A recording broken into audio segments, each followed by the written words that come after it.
প্রিয় শিক্ষার্থী এবং আপনারা যারা দেখছেন ও শুনছেন সবাইকে বেলকুচি সরকারি কলেজের পক্ষ থেকে স্বাগত জানাচ্ছি। মোহাম্মদ মজনু মিয়া, প্রভাষক পরিসংখ্যান, বেলকুচি সরকারি কলেজ, বেলকুচি, সিরাজগঞ্জ। প্রিয় শিক্ষার্থী, আজ আমি দেখাবো উচ্চ মাধ্যমিক পরিসংখ্যান দ্বিতীয় পত্রের দ্বিতীয় অধ্যায়ের দৈব চলক ও সম্ভাবনা বিন্যাস। দৈব চলক এবং দৈব চলকের সম্ভাবনা বিন্যাস। আজকের আলোচনা থেকে দৈব চলক কি তা বলতে পারবে, দৈব চলকের প্রকারভেদ ব্যাখ্যা করতে পারবে, দৈব চলকের সম্ভাবনা বিন্যাস কি তা বলতে পারবে এবং দৈব চলকের সম্ভাবনা বিন্যাস নির্ণয় করতে পারবে। দৈব চলক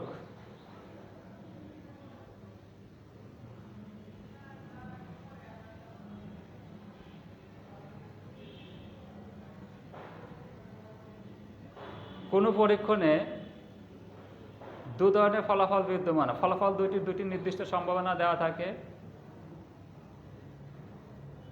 এই ফলাফল দুটির যে কোনো একটাকে যে চলক দ্বারা প্রকাশ করা হয়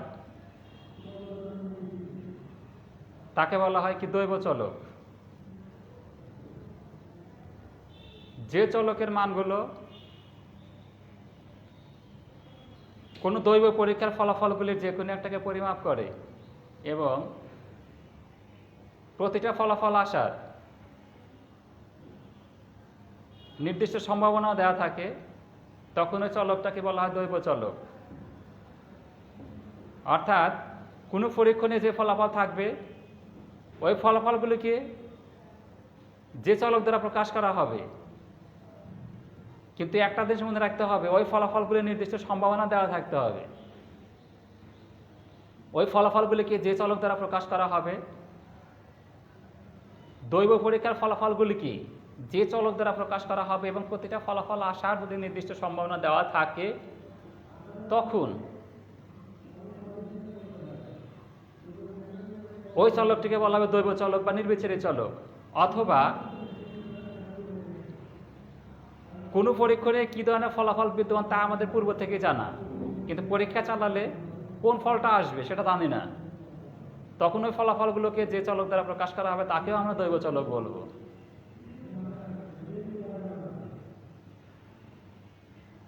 দৈব চলক এক্স,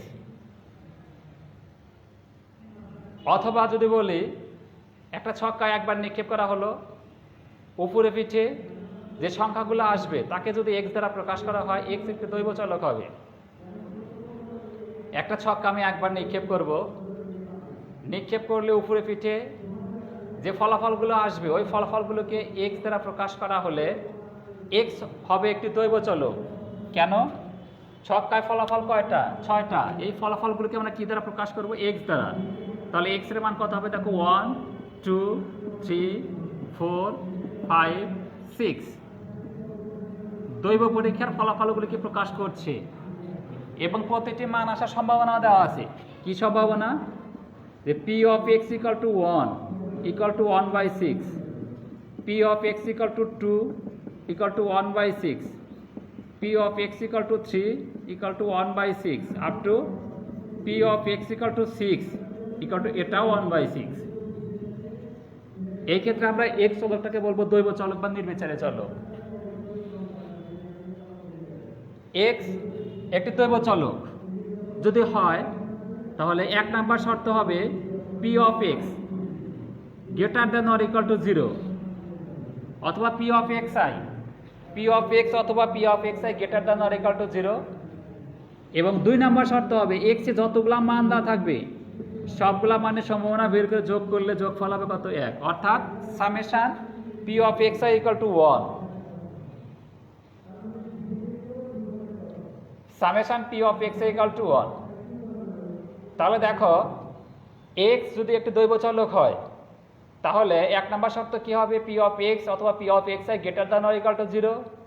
এবং 2 নাম্বার শর্ত হবে summation P of x I equal to 1।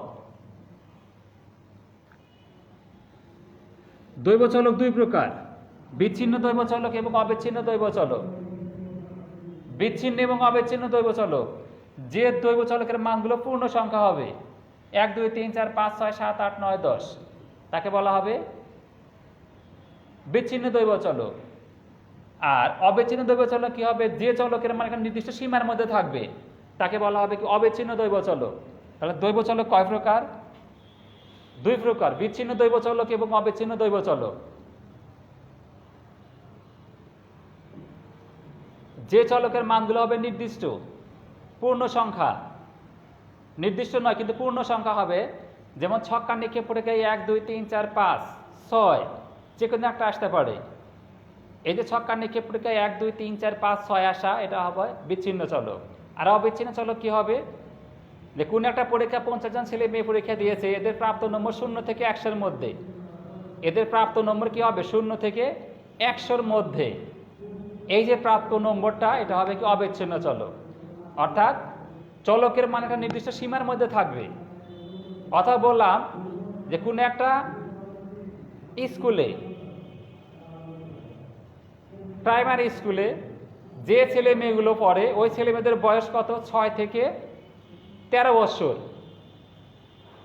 6 থেকে 13 বছরের মধ্যে ওই ছেলে মেয়েগুলোর বয়স হবে একটি বিচ্ছিন্ন চলক।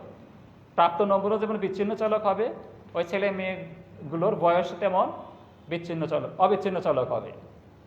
অবিচ্ছিন্ন চলক আর বিচ্ছিন্ন চলক, যে চলকের মানগুলো কি হবে নির্দিষ্ট সীমার মধ্যে নয়, পূর্ণ সংখ্যা প্রকাশ করা যাবে বা পূর্ণ সংখ্যা হবে, তাকে বলা হবে বিচ্ছিন্ন চলক। আর যে চলকের মান নির্দিষ্ট সীমার মধ্যে থাকবে তাকে বলা হবে কি অবিচ্ছিন্ন চলক। x একটি বিচ্ছিন্ন চলক, x একটি বিচ্ছিন্ন চলক যদি হয়, তাহলে 1 নম্বর শর্তে এখানে কি হবে, বিচ্ছিন্ন চলক হলে p of x greater than or equal to 0, p of x greater than or equal to 0, এবং 2 নম্বর হবে summation p of xi equal to 1, যেখানে x একটি কি বিচ্ছিন্ন চলক। আর y যদি একটু অবিচ্ছিন্ন চলক হয়, f of y equal to কি হবে, f of y greater than or equal to 0, এবং 2 নম্বর শর্ত হবে integration y f of y dy equal to 1। এটা সমস্ত সম্ভাবনার যোগফল, এটাও সমস্ত সম্ভাবনার যোগফল বা সমাকলন বলে, ইন্টিগ্রেশন সমাকলন। Integration f of y dy equal to 1, যেখানে y একটু কি অবিচ্ছিন্ন দৈব চলক। আর summation p of xi equal to 1, যেখানে x একটি বিচ্ছিন্ন দৈব চলক। তাহলে শিক্ষার্থীরা আমার শোনো,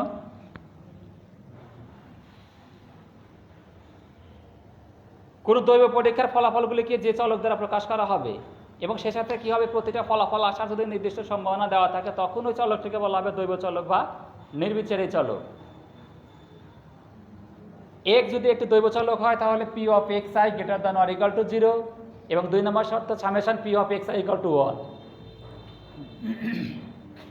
দৈব চলক দুই প্রকার, বিচ্ছিন্ন দৈব চলক এবং অবিচ্ছিন্ন দৈব চলক। যে চলকের মানগুলো পূর্ণ সংখ্যা হবে তাকে বলা হবে কি বিচ্ছিন্ন দৈব চলক। x যদি একটি বিচ্ছিন্ন দৈব চলক হয় তাহলে 1 নম্বর শর্ত হবে p of xi greater than or equal to 0, এবং 2 নম্বর শর্ত হবে summation p of xi equal to 1।